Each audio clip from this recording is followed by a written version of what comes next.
Yon mga ka-farmers, for today's video ay ako nga ay nausap na magtuturok ng bakuna din sa nabiling buwik. At dahil nga nung nakaraang araw kami ay nagbenta ng patiner ay di nabawasan yung laman ng kulungan, ay di pagkatapos ngang malinis ay lalagyan ulit. At dahil nga tumataas na uli ang presyo ng buwik ay kasuswerte nga nung may mga alagang inahin at may mga paanak, at dahil nga ngayon ho ay mahal ang presyo ng buwik. Balita ko nga ho din sa aming lugar ay 320 to 20 o meron pa nga daw na 330 to 30. Nakakatuwa naman nga ho magbenta ng baboy kapag ayan ho ang presyuhan at talaga namang sulit sa pagod. At dito ho sa aming kinukuhang ito ay hindi na nga ho yan tinimbang dahil ang usapan na ho diyan ay per peraso o yung bultuhan. Ang presyo nga ho nito na ibinibigay nung nag-aalaga o nung may-ari ng buwik ay 5.5, kaya lamang nga ho ay natawadan, di naging 5.3 na lamang ho ang bawat isa. Sa tingin naman namin ay ayos na yung ganong presyo dahil kung makikita nyo naman ho at kagaganda naman at kalalaki nga nung buwik.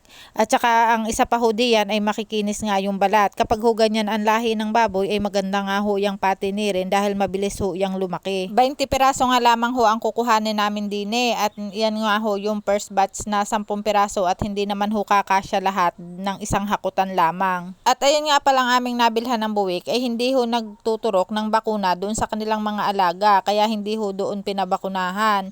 Ay di ang nangyari ho nung nandidinin na malapit doon sa paglalagyan ay di dinin na ho kami nagturok ng bakuna para isang stress na ho nung baboy. At ang isang dahilan pa nga kaya bibigyan namin ito ng bakuna dahil yung mga dadatnan nitong mga baboy na nandoon sa isang building na paglalagyan sa kanila, yun nga ho ay may mga bakuna, kaya dapat nga ho lahat ay may bakuna. At dahil medyo mahirap nga din yung daan papunta doon sa kulungan ng mga baboy ay di ang paghahakot nga ho ay di gayaan at bubuhatin isa-isa. Ay binibigyan ko nga ho ng suggestion na siya ay magpagawa ng bagi o yung kartelya na pwedeng paghakutan ng mga buwik. At dahil sa 10 piraso nga ang laman ng tricycle ay di aming babalikan yung natitira pa na 10 piraso. At kung mapapansin nyo ang aming dinadaanan puro mga puno yan, kakahuyan o yung iba nga ay gubatan. Madalang laang ho din ang mga bahay. Halos ho lahat ng nakatira din sa lugar na are ay may mga alagahong baboy, kaya hindi na ho malilingilan ng iba na magreklamo dahil kanya-kanya na ho sila ng amoy.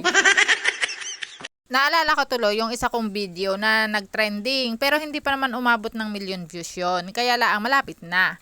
Ang dami nga laang nung nag-share at saka isa pa marami din ng mga basher. Yung mga sinasabi bagay akala mo naman ay alam na alam. Mga kuda ng kuda, maka-comment lamang kung ano-ano yung mga pinagsasasabi.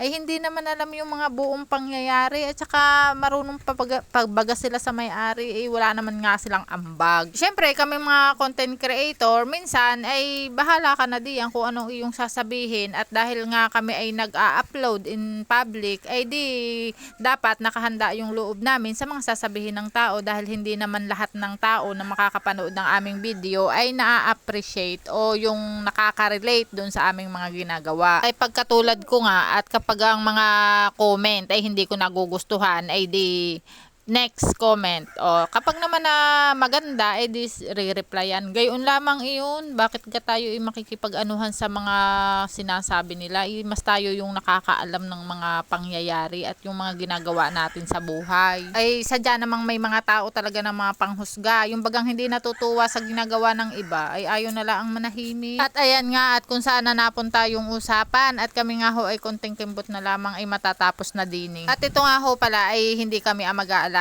Ito ho ay paalaga doon sa pamangkin ng boss namin na siyang bumili ng baboy. Ay bago nga ho matapos ang video na are ay shout out muna ho din kay Engineer Melvin Almares. Are ho ang may-ari ng buwik na aming binibili. Ay tingnan nyo naman nga ho, are kayaman-yaman na talaga naman nagtsatsaga pa din nga mag-alaga ng baboy, ay engineer na, ay ka-farmers pa.